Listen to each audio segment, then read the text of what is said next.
Necessitarem espaguetis o tallarines, calamars, musclos, gambes, alls, tomàquets cirerols, julivert, llorer, sal, oli i pebre al gust.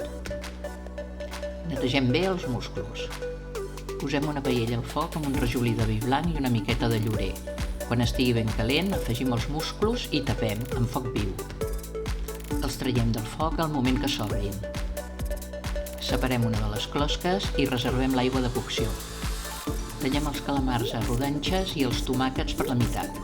Posem una cassola al foc amb una mica d'oli i daurem 2 alls i els eliminem. Al mateix oli sofregim una mica les gambes i les traiem. Posem els calamars a coure uns 5 minutets a foc viu.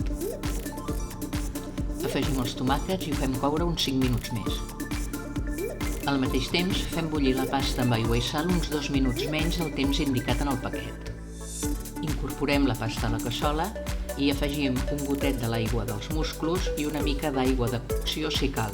Ho farem coure 2 o 3 minuts més.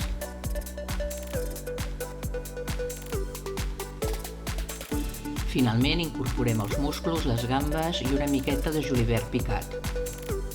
Ho tapem i ho deixem reposar uns minutets.